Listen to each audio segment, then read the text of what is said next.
The opinions and views expressed in the following program are those of the speakers and the host, and do not necessarily reflect those of Yoakley Scott Corporation and your sports network. Yeah, I've been closer to Jesus before, so can you help me out? Oh, can you help me out? Am I on my own? Am I on my own? But can you help me out? Am I on my own? Am I on my own? Or can you help me out? Can you help me out? I've been scared to look in my soul.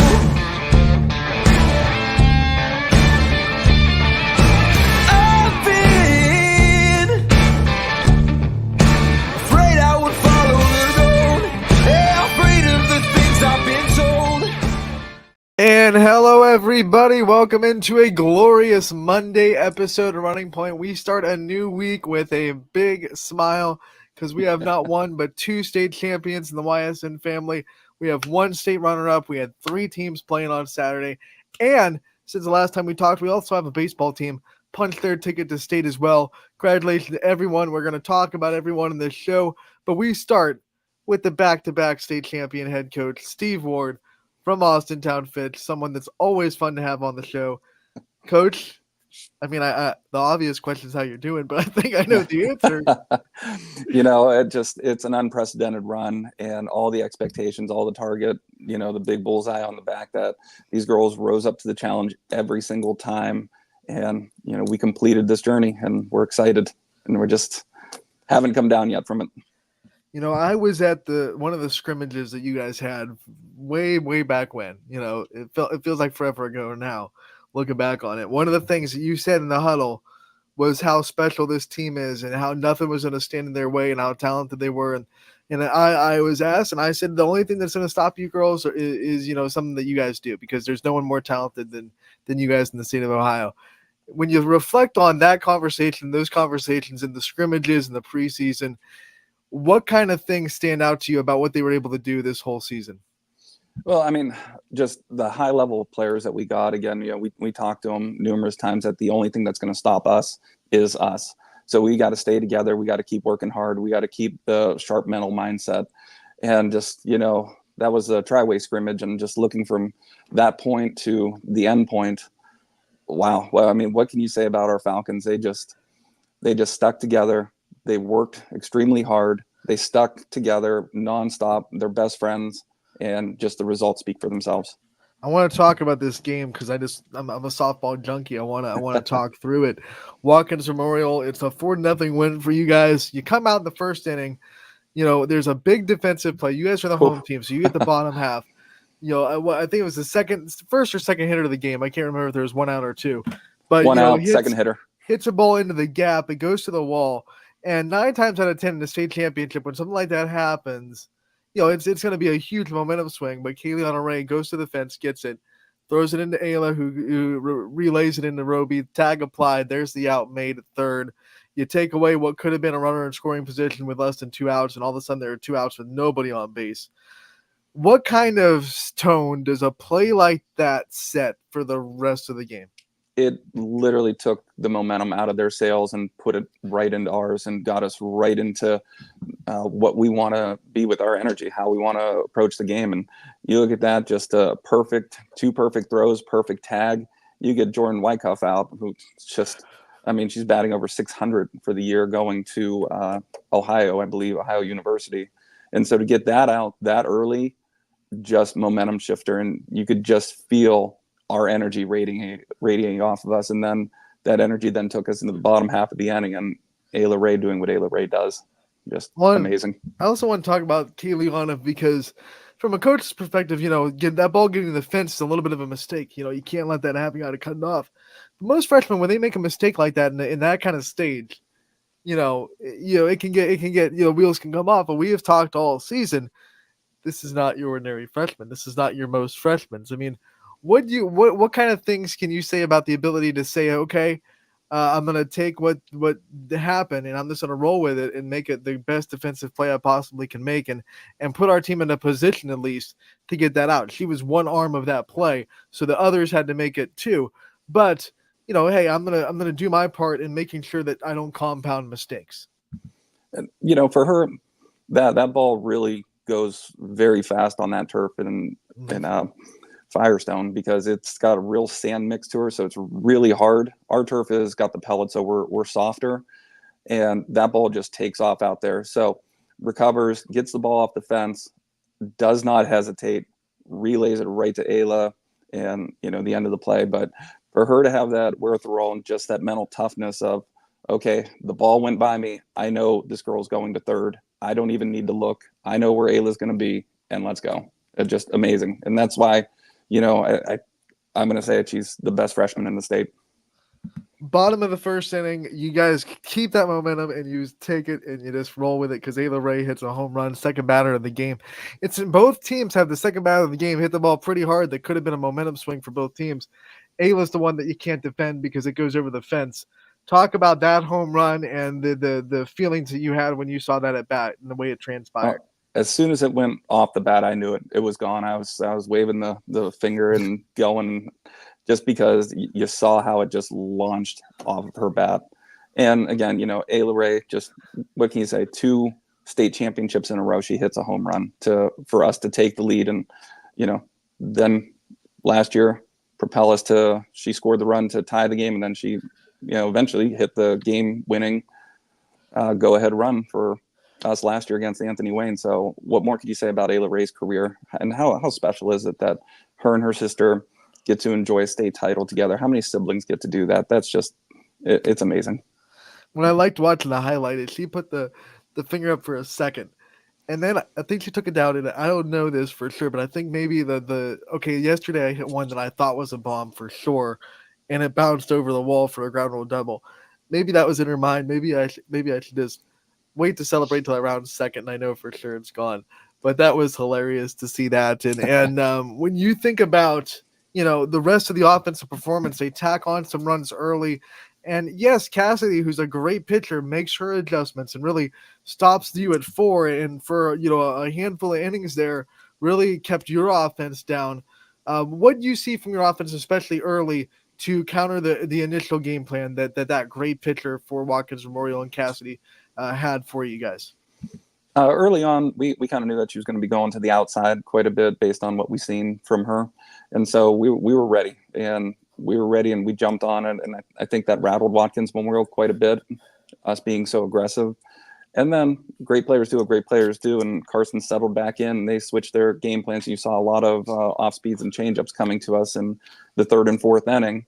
And, they had us fooled. But again, we keep adjusting, and we were able to get some more runners on. Just unfortunately, we weren't able to push them through. But again, it always comes down to in-game adjustments. And right at the beginning, we took advantage of some of their early mistakes. It's okay, because 4 runs was more than enough with the performance that Cindy Watts put together.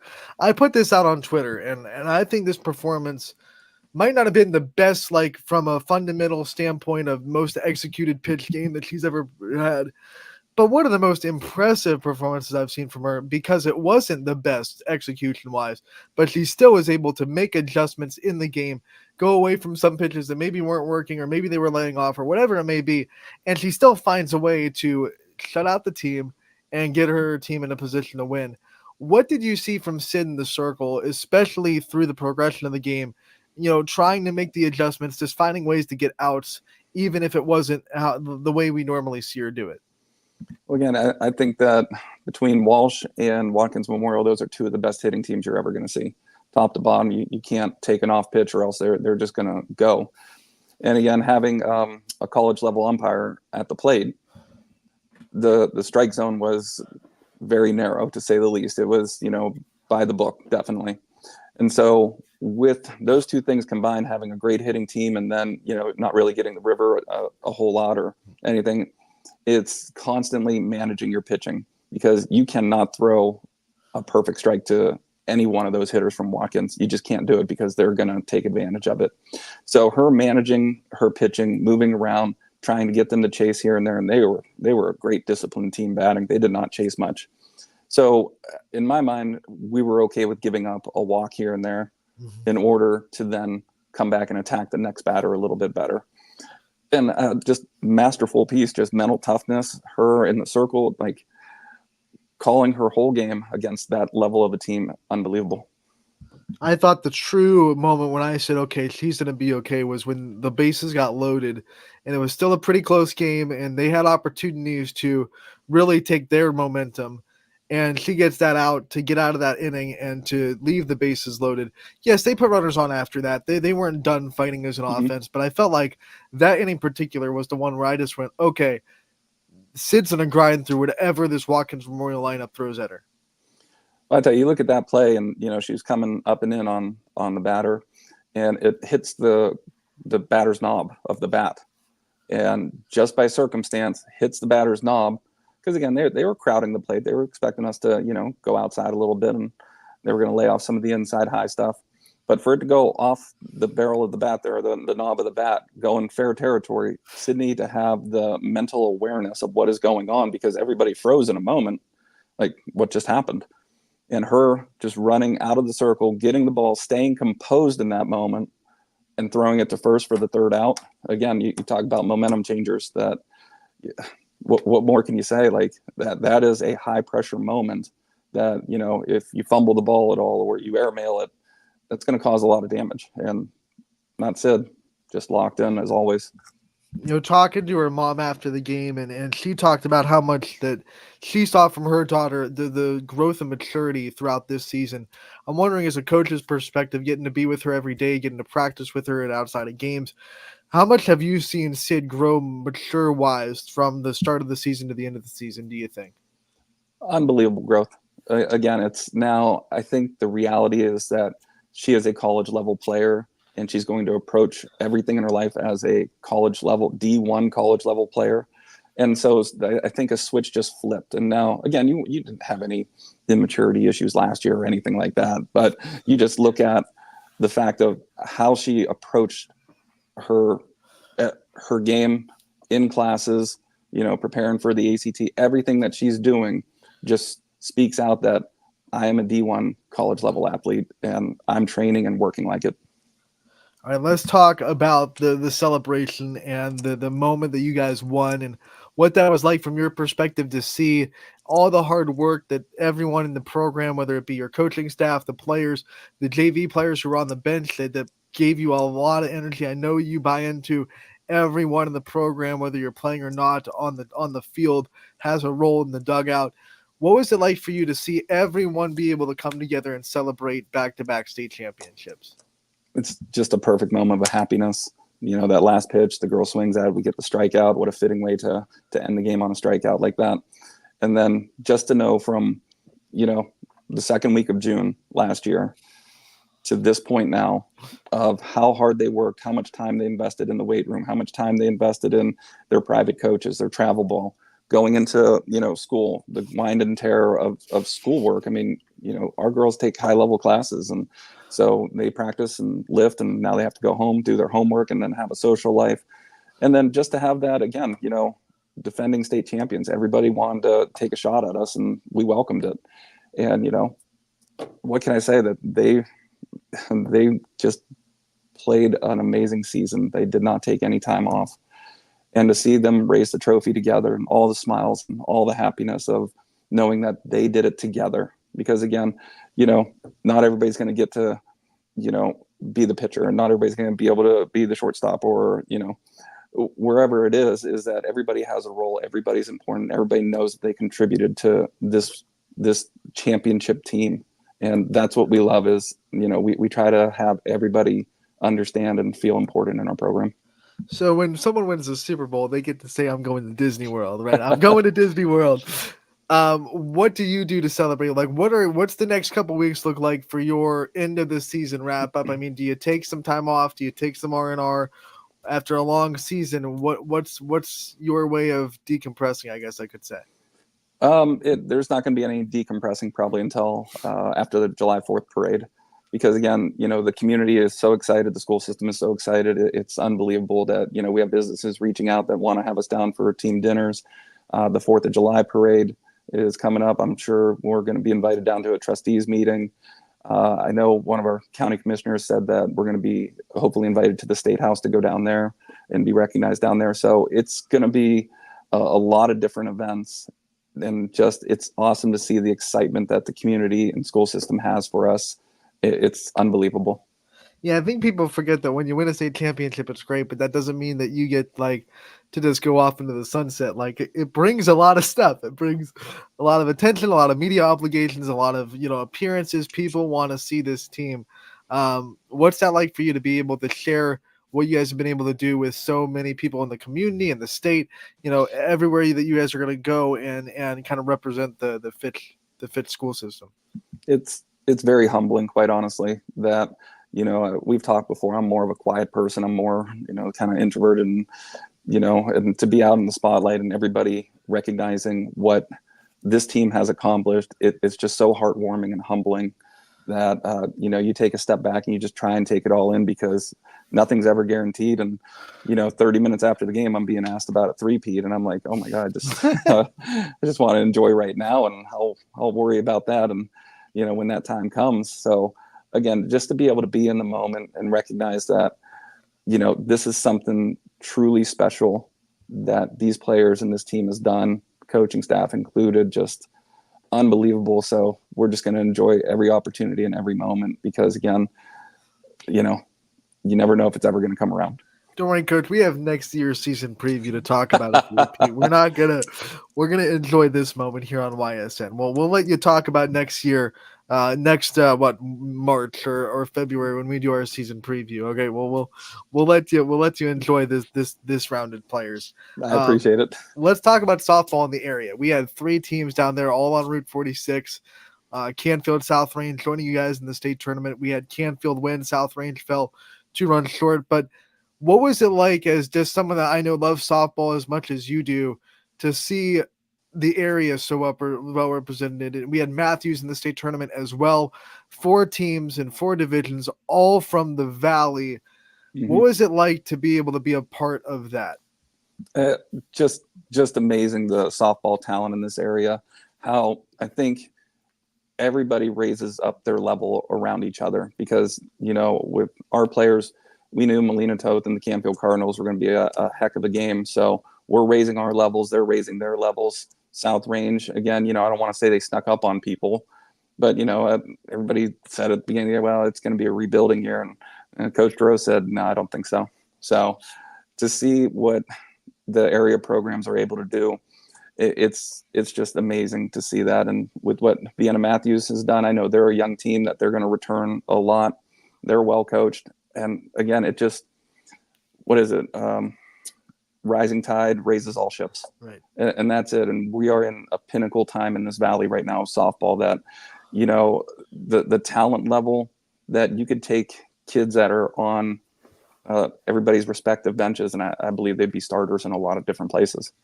When you take just our valley out of it and you say Northeast Ohio, if you look at the program at state and you look at the breakdown of the county championships on that page where it has the whole state of Ohio, if you cut it into 4 quadrants, a lot of them, and a whole lot of them, come from the northeast quadrant of the state.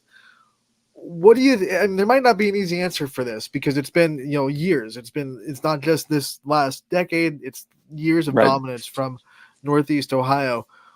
Can you pinpoint something that you think builds really good programs in this general area of the state? I don't think that's one thing in particular. I think that, when you have the youth growing up looking at championship level teams, that they start to buy in, they start to look at what are the mannerisms, what are the habits, who are these players going to for their private coaches, and they start to buy in earlier and earlier. And then that's when that train really gets rolling. And you talk about then you're having, teams go on long runs where they're in contention, where they're in the talk. And, Hoover did that for a long time, that they were just nonstop replacing excellent players with excellent players. And, I think they were at 8 state titles. And so that just, when you have that, it just breeds more and more competition earlier and earlier, and kids get better and better. How much do you see the technology advancements and the coaching advancements and the travel and all that stuff that goes into building these players? How much do you see it growing the game? Like we talked about the area softball, how good it's getting. How much do you see the players this getting better? Even in the teams, we're not talking about getting to state. I mean, there are so many good teams that didn't get to state because they had to play some of the teams that did. So Right. what do you see from that perspective of just softball getting better everywhere? Again, you look at, I saw a post from Abby Toth. She already played in a travel ball games, like literally no days off. Went from winning state to playing in travel. Just and that's the expectation. That's the athletic level. That's what these teams require that these high level players do. And it's, again, and you look at just outside of Ohio, you look at it, it's nonstop. Softball is a hugely growing sport, and it's amazing to see. And it's amazing to see the number of tournaments that these players could get in, the notoriety and recognition, and just the top notch talent that they just face each other all the time. So when they come to high school, they know all the top players. They know each other, and they're ready to compete. When you see players like Abby, but there are many others, whether it be on your team or one of the other state champions that went right to their travel, championship Sunday, bracket play Sunday for their travel team. That's dedication to the sport beyond anything that I can comprehend. I'm not satisfied with winning a state championship. I want to go and get more reps, more reps, more reps, more reps. What does that say about the players? They have high character. They have a high level of character, that they care about every team that they're on, that they're going to give it 100%, that they're going to feel like, Kayliana, I guarantee if I said, hey, why don't you take the weekend off? She'd look at me like I was crazy. Like, no, I love and respect Fitch. I love and respect Vogan, the Outlaws team. And it's like, they're just wonderful, wonderful players that, are top notch, and they're not going to waste an opportunity to be a great teammate and to get themselves better. When you're dealing with your players all going to different travel organizations through the summer, like, do you let them go? Do you try to get out there and support them? Do you try to get to see them play, or do you just kind of say travel is kind of that player's thing, and I don't want to infringe on that? How do you kind of handle the summer with your players? Do you try to get out there and see what they're doing? Do you try to talk with them about how they're doing, or do you just kind of take a little bit of break from being at a softball field if you can, and doing other things? For some of our players, it's kind of hard. I know. Well, Can't really fly out to Colorado and just spend a week out there and things like that. But if it's something local, I try to get out there, because again, I don't feel it's high school and travel do this. I think we more do this and complement one another. And especially, obviously, all your recruiting goes through travel ball. It's just the name of the game there. And we try to do what we can at the high school to reach out to college coaches and let them know what the student athlete part of it is, that we tell them what they're like in the classroom and how they act in the hallways and everything. But we keep in contact with them all the time. I want to see their highlights. I want to talk to them about how they're doing, not just in the sport, but how they're doing in life about it. How you holding up, because again, high school is such a long grinding season, and nobody comes out of from February 21st, I think it was, till June 1st, nobody comes out 100% healthy. You're physically tired, you're emotionally drained after such a high run of what they did. And so of course we always want to check in with our players, and we always want to compliment them and build them up, because again, we have utmost respect for what they do. It's it's mind-boggling how they keep everything A+ in their life. One of the things I also want to talk to you about, because I saw it when I was sitting up there at the stadium, getting ready for all the games. Every game you played at Firestone, whether it be the first game in the semis or the championship, you had a lengthy conversation with the other coach, and it was just the respect that was shown. Even I don't know if you'd met both those coaches before, or if it was the first time you had met them, or what it was. But either way, like, you are someone that loves the coaching community and loves the people that you meet through this sport. Talk about what that does and playing at this level against teams that you don't get to play against throughout the season, and what it's like to see coaches that have also gotten their programs to the level you have, and to share respect with competitors. Well, it's just the utmost respect for coaches because we all know what we go through. We all know the trials and tribulations that every coach has to go through to get to a point. And then, you have, sometimes you have losing problems as a coach, and sometimes you have winning problems as a coach. But there's one thing I can tell you: that's you talk to any coach, there's going to be a certain amount of problems that come up throughout a season.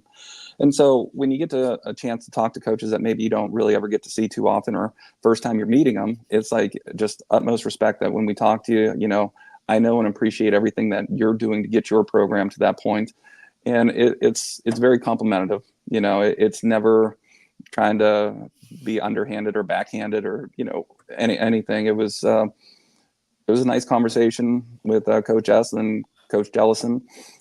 They're, we're at that point, and, we're all know what's at stake. So we're just putting our best foot forward. We're complimenting each other on how the players are, how their game plans are going into this. And, it's a lot of fun to me. It really is.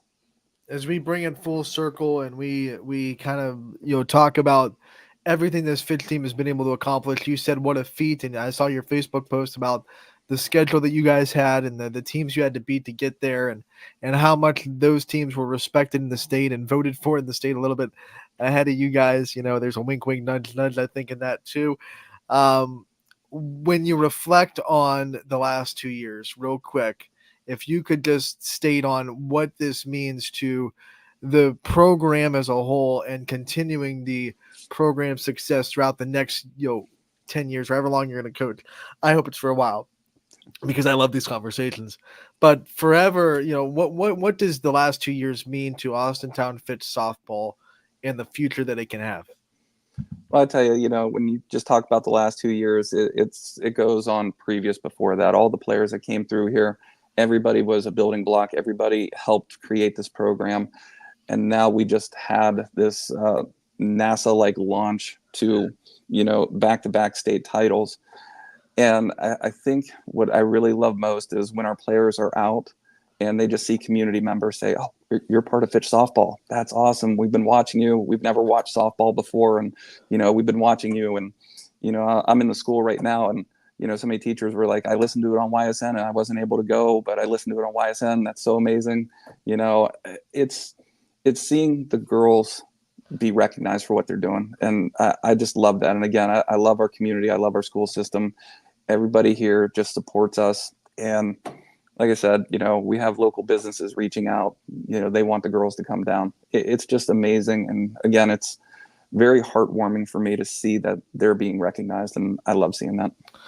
Coach, I want to say you have shattered the Running Point viewership record.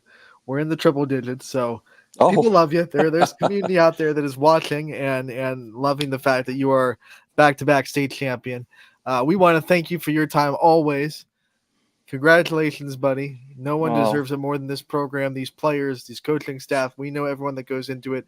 The players before, as you said, that they got you to this point, they deserve a piece of this pie too. Congratulations on everything. We wish you the best of luck, and hopefully you still do find some time to get some R&R, because you do deserve it. And I know your family deserves it too, because they spend a lot of time, with you occupied as a coach over the spring. So hopefully you get a lot of time to soak it in and to enjoy the summer months. And we'll talk to you again real soon. Anthony, thank you. Thank YSN for everything you guys do. Our conversations mean the world to me as well. And, yes, a huge shout out to my family. It was really cool that under the lights at Akron Firestone Stadium, I look over to my right, and up there I see Melody, I see Charlotte, I see Larry, my dad, Grayson, and, I just give them a little wink and a smile, and, I could see just how proud they are, and they know how much is sacrificed for my time and their time. And, I just truly love and appreciate them. Again, thank you. Thank you, YSN. Thank you for the viewership, because, you guys are really building the sport and really getting eyes to the sport. All right, Coach. When you put on a show, we just share it with the world. So thank you again, and we'll see you soon. Bye-bye. Steve Ward from Austintown Fitch softball, back-to-back state champions. What an exciting week. The last show we were on was Thursday, right? We took Friday off because Canfield played early. We had to be down at Firestone Stadium. So from since our last show, we have had a baseball team punch their ticket to state. They're going to Canal Park. West Branch, congratulations. Bo Alazos pitched a heck of a game in the semis. They came up with a walk-off. Jackson Robb hits a walk-off base hit against the reigning state champions, Kenston. So congratulations to West Branch on making it to state. We can't wait to follow you guys to Canal Park and celebrate what you guys have been able to do. And then, the ball kept rolling. We had South Range win the state semifinal, get into the championship. We had Canfield and the Fitch in back-to-back days on Friday win and get into the state championship. So Saturday we had 3 teams all playing at Firestone Stadium, and they were back-to-back. South Range, Canfield, Fitch. South Range played in a heck of a game. It was exciting. It was 5-3. It was close. They just fell a little bit short. It comes down to little things in the state championship, and that team with only one senior fell just a little bit short. And a lot of people think, okay, you have the opportunity to come back. It's hard. It's not a guaranteed trip back to state, and Coach DeRose knows that better than anybody, but they fell a little bit short. But then Canfield makes us all happy. They get the win over Bryan to get state championship. Revenge tour taken care of. Canfield avenges the loss to Talmadge a year ago, and then it's time for Fitch to come onto the scene, and they're trying to fly it back, as we put it. They get the state championship, and it's almost like a fever dream sitting up there in the media booth, being able to call all 3 games, and you see it was deflating to lose South Range, and you go down there and you see the team, and you go through all the emotions of seeing the team that you've covered all year lose, right? But then you get to go back up there and see 2 teams win. It was a heck of a Saturday. I'll tell you what, last night, or I should say yesterday, I slept a lot. There was a lot of just trying to recover from not just the long day physically, but the long day emotionally of the state championship Saturday. Congratulations to all the state champions. I want to put that first and foremost. Softball fans, whether you're a YSN team or not, Strasburg Franklin, 10-time state champion. That's something that is just ridiculous, and no one in the state has done it. They were tied with a couple with 9. Champion and Talmadge, I believe, were the 2 with 9, and they break that tie with their 10th state championship. They had no trouble. It was a run rule. Strasburg Franklin is a ridiculously good program. And then you had Liberty Union, who upset everybody on the road to state. They beat the number 1 seed in the district. They beat Miami East in regionals. They went and beat the number 6 team in the state semifinals. They beat South Range, who's the number 2 team in the state. It was an upset Cinderella run that usually in most sports doesn't get a championship. Usually Cinderellas get to the Final Four. Maybe you'll get to the Elite 8, in those March Madness brackets, but very rarely do you see Cinderella actually get to go to the ball and get to have the dance, and Liberty Union, props to them, tip of the hat. They did what they had to do to win the game. It wasn't all pretty. They made a couple of errors too. They only had 5 hits, but the one thing that they did do is they drew 10 walks. And when you do that, you're always going to put yourself in positions to win. 5-3, they got the win. Canfield, watching this game, I want to break it down because we broke down the Austintown Fitch game with Steve Ward. And the flows of that game and the turning points and the way that game developed. But when you talk about this Canfield game, from the first pitch, you could all season you saw Melina Toast's eyes, but you just wondered if she'd be able to have it one more time. That fire, that, oh my gosh, you're just not gonna get her. And that was what we saw in this state championship. She was just so locked in. Every pitch seemed to hit its perfect spot right where she wanted it to. There was never a moment in that game where you thought, maybe Bryan offense has a chance. No, it was just Melina Toth domination. Their offense, like always, did enough. It's not a prolific 10, 12 run a game offense. It's an offense that finds ways to score when they get the opportunities. They don't waste the opportunities they do get, and they come through in the biggest moments of their life. And how about Kaylee Ortiz? I've been talking about her all season long, how she's come onto the scene this year. She was just a pinch runner last year. That's all they kind of were using her for. this year with so many seniors graduating from a season ago. They need her to step into a bigger role. She did that all season, but then you start to think, hey, what's Kaylee Ortiz going to do in her first tournament run? Well, she hit a bomb in the semifinals and a bases clearing double in the state championship. I mean, Kaylee Ortiz is a rising star in that Canfield program. And there's nothing you can do about it. I mean, from the first game of the year where Canfield loses to Austintown 5-0, but Kaylee Ortiz was the only girl in the lineup to get a hit off of Sydney Watson. I remember looking at that box score. I was in Boardman. I did the Boardman-Howland game, and I'm looking at it, and I see one hit, and I'm expecting it to come from Leah Figueroa or maybe come from Macy Kalina or, who's it? It comes from Kaylee Ortiz, who I was like, oh, that's one of the new players. That's one of the players that didn't have a big role last year. She's the one that gets a hit off of Sydney Watts. And then they go and she gets a hit in the next game. She's the only Canfield player to get a hit in both games against Austintown Fitch. And then she continues to have a really great season for them. Came on to pitch in the 10 days that Melina Toth had to be shut down. Did a really good job keeping Canfield afloat. That could have been a time of the year where Canfield dipped and lost a couple of games that they maybe shouldn't have lost. But Kaylee Ortiz came in the circle, pitched really well. And then all of a sudden, here you go.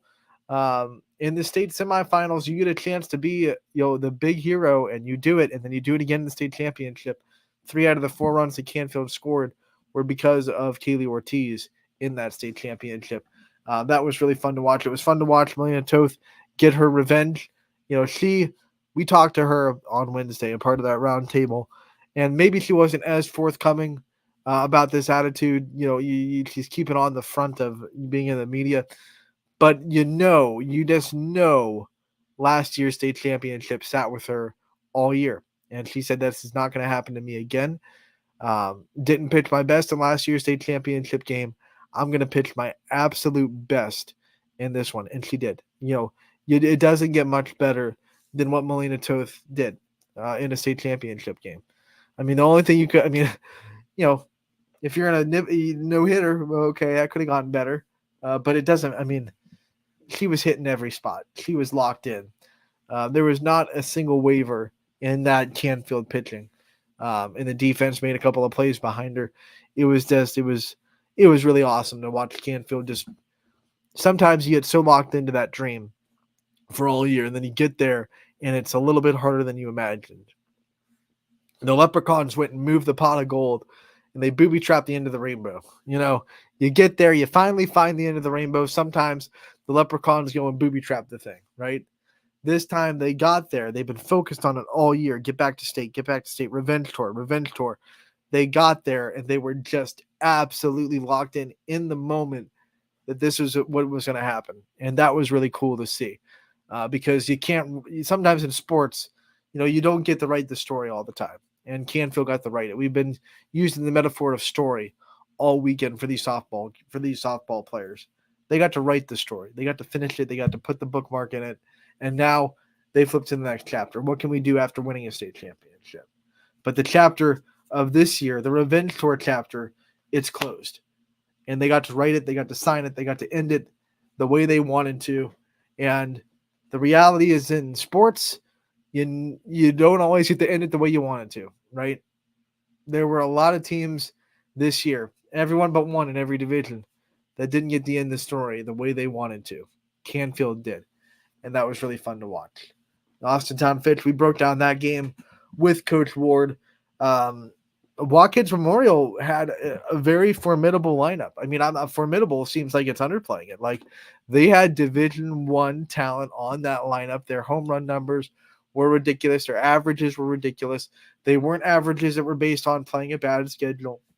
They were averages based on, we are Division I talent. And they came in against a Division I pitcher. This was, we dubbed it at the top of the broadcast, me and Ty, as close as you could probably get to a college level game here in high school softball, because both teams just had Division I players at the wazoo. Players that haven't come in yet because they're too young, that we know that are going to, and players that are already committed. And the way that game went, and I said it before, I think, I haven't seen every Sydney Watts game. I get it. I'm not Ty. I haven't been to every Fitch game. But from my perspective, what I've been able to see, and I've been able to watch a lot of them, and I've been able to cover some of them live, I think that was the most impressive pitching performance I've seen from Sidney Watts. Not the best execution-wise, but the most impressive, because the fact that there were trials, there were things that she had to adjust, there were adjustments that needed to be made. They weren't chasing the rise ball, right? We saw them laying off the rise ball pretty dang well. So she goes to her changeup, just like Cassidy did, right? The difference was, the real big difference of this game is that when Watkins had their opportunities early, just like Fitch had their opportunities early, both teams had plenty of chances early on in the game. Watkins didn't take them because Sidney Watts bowed up when she had to, made the adjustments, called her own game, made the adjustments, and just worked through not 100%, right? Not a perfect game, not striking everybody out. Just worked through ways to find outs. Find the outs when she needed to find them. Steve Ward said, hey, they were okay with some walks here and there because this is a really good team. They're going to be disciplined. We're not going to give them a cookie, right? So if we have to walk some of them because they're letting pitches go in the corners, he had 4 walks, right? I think 4 walks if memory serves right. We give them up, and then we bow up on defense, and we make the plays that we have to make, and consistently. I think the first 4 innings, Watkins put a runner in scoring position. If you count that double as 1-2, even though she was thrown out at third, putting a runner in scoring position every one of the first 4 innings, and just saying, hey, we're gonna find ways to get out. She made some pitches that were mistakes. They were missed spots. Watkins Memorial hit them hard, but because they're off speed, way out in front of them, they're foul. That's what mixing speeds is so important. That's what's another thing that Sidney Watts did so well in this game. Just navigating that really tough lineup. Maybe the toughest lineup she's faced all season. You could make arguments for Watkins. Watkins got further than Walsh, but that's because Walsh had to play Fitch before Watkins did, right? If they're flip-flopped, who knows? Maybe Walsh gets to the state championship. Watkins loses in the regional finals. They're both really good teams. Navigating that tough lineup, navigating the really good gameplay that the lineups had, that's what makes her next level. That's what Coach Aaron Dixon from Georgia Tech is going to watch that game and say, that's what makes her going to be good in our level. Not the perfect games against high school opponents that aren't ready for her. Not the no-hitters. Not the extremely awesome stats that are just, they're gonna look at that game and say, she went up against a lineup that had good game plans, made some good swings, put some balls in play, hit some balls hard, and she navigated it, pitched it well, made her adjustments, worked with her defense. That game, that performance is why she's going to be good at this level. Everyone at this level can throw no-hitters in high school. Like, you go through Power 5 pitchers, I guarantee there's not one of them that didn't have multiple no-hitters in high school. But what makes the difference between the ones that are great, the ones that get to the World Series, the ones that win conference championships, the ones that are generational talents for their Division I Power 5 programs, are that they can find ways to get outs when they don't have their no-hitter stuff, when they're not throwing everybody out. Because there will be games when great pitchers in Power 5 programs dominate, and they're right there. They're no-hitters, right? There will. They're that good. But what makes them special is those games where they don't have that, and they still navigate their way through a lineup, very tough lineups that you're going to see in the ACC. Got to deal with Florida State, got to deal with Duke, got to deal with Clemson. You're going to have to deal with Stanford, who's in the semifinals today. Going to have to deal with Cal. SMU doesn't have softball, so they don't count when you're talking about adding to the ACC. When you're navigating those lineups, finding ways to get outs, when your best stuff might not be working, they're laying off the rise ball. That's Sidney Watts' best pitch. Okay, let me throw it for a strike. She did that too. She ended one of the innings with a low rise ball taken for a strike. Let me start throwing that first strike. See if they can hit it. See if they still let it go. Then mess with their minds a little bit. Maybe we can get ways to get that rise ball to be a swing and miss pitch again because they're laying off of it now. How can we get them off of seeing it? Working through that this the softball IQ to work through a game. That's next level. You don't have a lot of pitchers in the high school level that are being able to do that are saying, working through a game intellectually, going through pitch by pitch and saying, okay, they're laying off of this, so how do I pitch them in a way that they start to chase this pitch again? How do I mess with their timing? I throw a changeup low. Okay, now they're looking low for it. I'll throw a rise ball for a strike. It'll be a called third strike. Okay, that's going to be in their head now that a rise ball can be a strike. Maybe they're more formidable. Maybe they're more formidable to swing at the pitches that I put up out of the zone now because I was showing that I can throw it for a strike. So you can't lay off my rise ball every single time. And then look at the last at bat. Rise ball, swinging him a strike 3. Right? Because she got in the head. She put that rise ball in the strike zone. So they can't just say, okay, I see that spin. I see it down. I'm going to lay off of it. Or I see it up, I should say. You see the rise ball up, you lay off. That's it. It's the first key. I've always said it. First step to beating Sydney Watts is laying off her rise ball. So, hey, rise ball, they'll lay off of it. But, hey, Sydney Watts says, I have 3 levels of rise balls, which is what rise ball pitchers are really, really good at. One in the strike zone, one just out of it, your chase pitch, right? So she throws one in the strike zone, called strike 3, you're gone. Then what do you do as a hitter, right? You have to readjust. You have to constantly stay on your toes because Sydney Watts didn't just stay with her rise ball and force it all night because that's her strikeout pitch and that's what she wants to throw. She worked around it. That's what great pitchers do. They don't just say, okay, my best stuff's not working, but I got to force it because this is still my best stuff.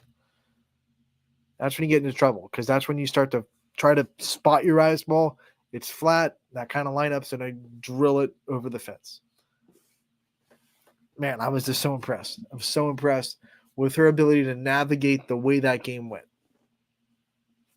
Perfect game through 5 innings in the semifinal. That's the one that's going to get all the attention. That's the ooh-ah game. But the next level college softball game that shows that she's going to be successful in the Power 5 was the state championship, not the perfect game. I promise you that.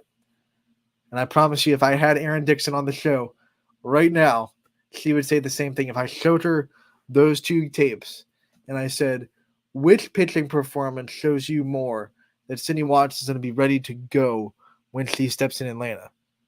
She's going to say, that's the championship game. That's the one that's going to get her through college. That mindset, that ability, that softball IQ. Right there. Awesome stuff. Awesome stuff. Congratulations on all 3 softball teams, by the way. You make everybody proud. Getting to state is not easy. We want everyone to win, of course. Of course you want to win. Of course it sucks when you don't. If it doesn't hurt, you don't win. You don't care enough that you wanted to win. But you still have to reflect for South Range's perspective. You still have to reflect and say what a feat it is to get there. And you keep getting there. And you keep getting there. You keep knocking on the door. And you ask every softball team from South Range that came before you what it took to get the program to this state, to this point. Keep knocking on that door. I wish more than anything that it could have been kicked in on Saturday, but it wasn't. You knocked. You keep knocking. You keep getting there. You keep getting to that doorstep. You will get through. You're a great program. You will get through. And you will find a way to win that game. You just got to keep going. You got to keep trusting the process. Keep doing what makes your program so special, which is more, first and foremost, one, feeding into the future of the program. That's what all these programs do so well. Feed into the future. South Range has a couple of really good players coming up. They have nothing but talent coming back. All but one of their players. We want to congratulate Gretchen Bartels. By the way, we're not discounting what she's been able to do for South Range. But everyone else is coming back. Keep doing what you're doing. For Canfield, congratulations. Revenge tour complete. So happy for Canfield. For Fitch, congratulations. Back-to-back state champions. That's not easy to do. you did it. Congratulations to everybody. We're going to take a break here on Running Point. When we come back, we have more of the Monday episode. Don't go anywhere. Running Point brought to you by our good friends over at Greenwood Chevrolet in Austintown. 21 News delivers the news as it happens, using the latest technology from where it happens. Live here outside the Mahoney County. On air, online, Wednesday afternoon weather update. Very dangerous. and on the 21 News social media platforms. I'm on the road right now. 21 News, the Valley's only locally owned source for trusted news since 1953.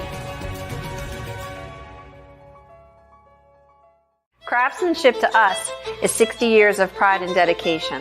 Passed down from generation to generation. The hardwood floors that your kids take their first steps on.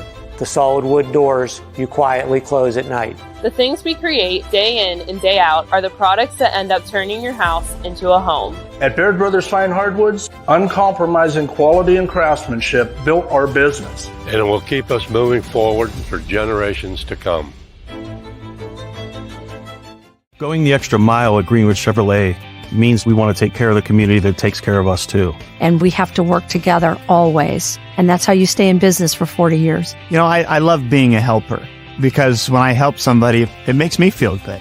It means a lot that I can make a difference in others' lives. So I will do everything I can and just being there for them every step of the way. I want them to know within the first 5 minutes that they could depend on me. That's what going the extra mile means, only at Greenwood Chevrolet. Before the lights come on, before the workday begins, before a long day is ended, or it's time to have fun. It all starts with the people at Joe Dickey Electric. From replacing a light fixture in your home to building a substation for your business, no job is too big or too small. The people of Joe Dickey Electric power them all.